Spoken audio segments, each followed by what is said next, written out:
और है सबको सिग्नल। अब मैं यहाँ पे शो करने लग जाता हूँ। तो इस सेक्शन में आप देखिएगा मेरी स्ट्रीमिंग शो होना स्टार्ट हो जाएगी। एक्सीलेंट स्ट्रीमिंग है।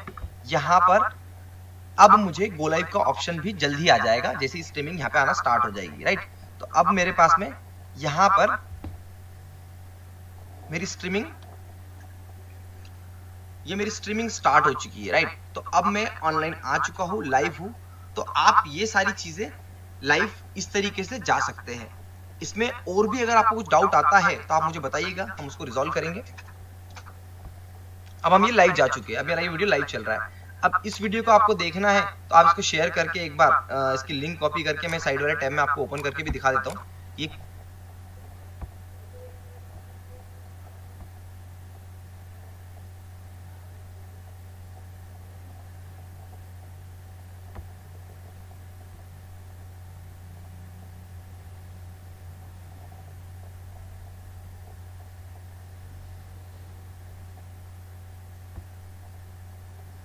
He's still left behind, and Unicorns love struggling to bring everyone back together into the circle.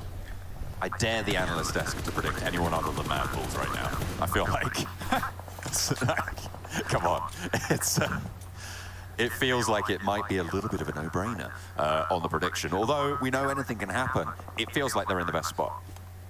It does feel that way, and I think that right now, controlling both the mountainside and also sending skills as an effect towards that position on the warehouses. Honestly, Mad Bulls have set themselves up for a cracking end game here and potentially even a massive win, which could shoot them up in towards first place unless Fireflux have something to say with it already. Solke, Ketch, moving up towards that mountainside, and Monkey as well as Zerich will have to hold them back. Just crumble under the pressure here for Unicorns of Love. Fireflux are moving in to try and challenge the hilltop for Mad Bulls. Okay, there we go. Jason took up the dare, going for New Worlds, predicting them from the southwest side, embroiled in conflict right now. But the Mad Bulls are going to be the ones to slow them down even just a little bit with their oversight on this fight against Pioneer. Kamikaze already drops, but Monkey fallen. Zerich able to knock Solus, but also a knock coming back from Maku. I think this is what I was going to talk about. This is potential for HVP actually to slide in behind here and find themselves a decent position. They've kept it very quiet on that northern edge. Fortunately for the Mad Bulls, they will have to send players back up towards this mountainside, realizing that there's teams challenging them out for it. From that northern side seems to be pretty difficult to take this one down. So HVVP potentially on the sweep.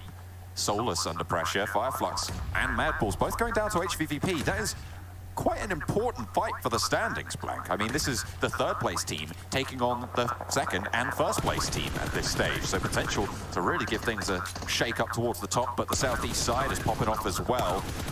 Dennis Bank Wildcats fighting on the southwest. Everybody's crunching on through in that northwest quadrant of the circle, almost impossible to play from. Solke knocked. HVP having the time of their lives over here. Just mountain climbers making the hike into the circle. They brought themselves a switchblade along with them, and they're cutting at these players on the top of the mountain itself. Solke down, that's Fireflux leaving the game at the hands of HVP. Mad Bulls might just have enough time to re-stabilize here, solidify their position. But if I was them, I'd most likely leave this mountainside behind and regroup with effect down below.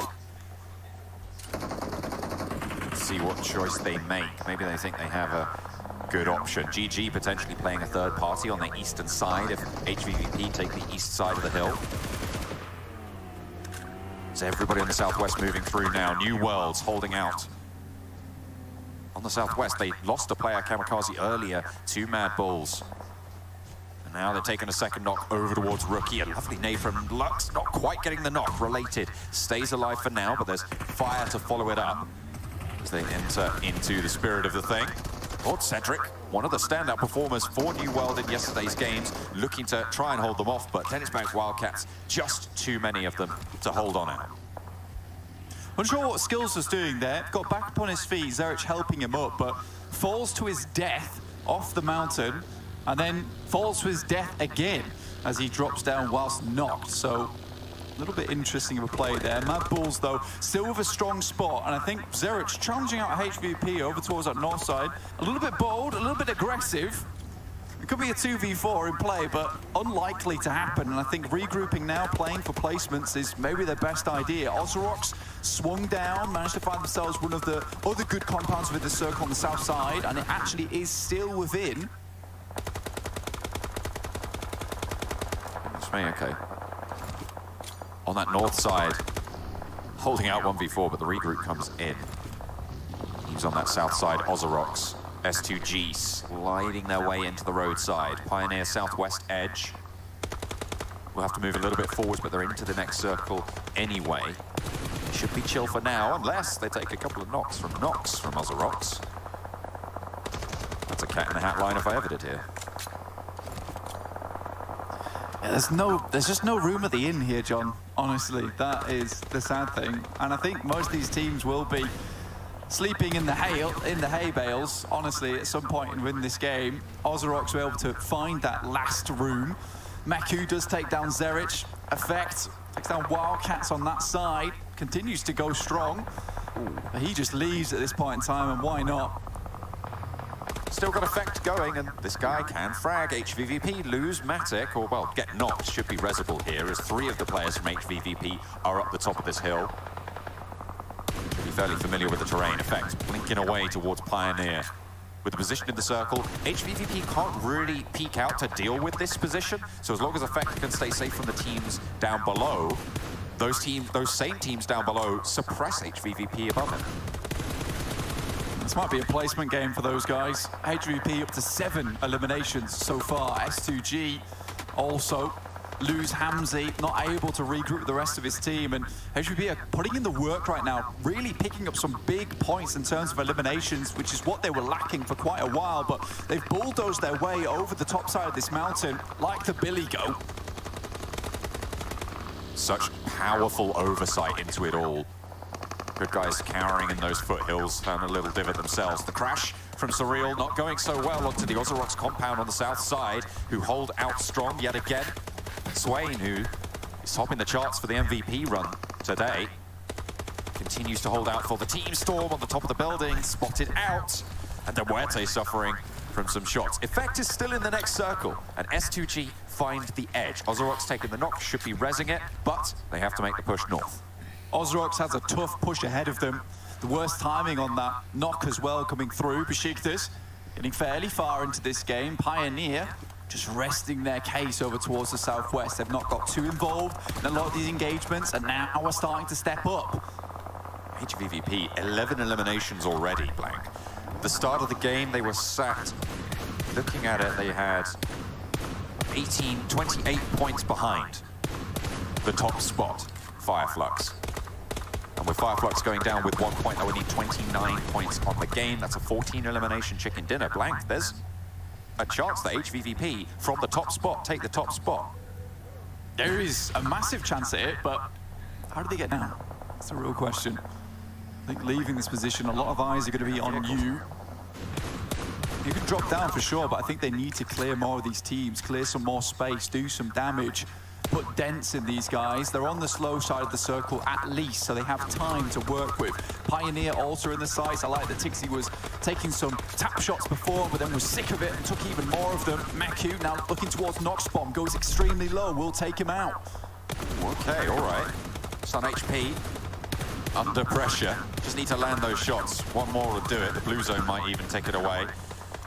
Finally, they fall. Pioneer taking heavy damage from Effect, who's still going, by the way. Still managing to stay alive in the shadow of HVVP. In comes the crash from Ozorox. 3 players alive, and they know they need to go now. Ray-Z falls. 1 player alive. Calci, top performer for S2G, but will fall down. Storm knocked yet again. Heals need to pop off now for Ozorox as they've made it into the next circle. Some form of safety here. That's the big thing. Kitsune has moved down, though. We know how good this guy is when it comes to finding those angles onto teams. Like I said before, Effect taking on Pioneer all by himself. You wonder if he's even be able to steal away this shot. But it's Meku to finish off the final player of Pioneer. Effect, though, spotted by HVP. They know he's here. They know they need to clear him. But 5 eliminations, good so far for Mad Bulls to salvage this game with a single player they have. But it could have looked a lot better if it wasn't for HVP and their absolute warpath over the top of this mountain. 16 eliminations already. already. Finally, Mad Bull's fall effect will go down as HVVP starts to descend. Another being picked up. Blank, they've already confirmed themselves as jumping into the lead no matter what happens now at this stage. Actually, hang on a minute. One more elimination will do it. But second place, looking more than likely, if the Dennis Bank Wildcats lose Lux, would be all that's needed. If they can just pick up one more elimination, it's guaranteed either way. They do lose the tiebreaker, of course.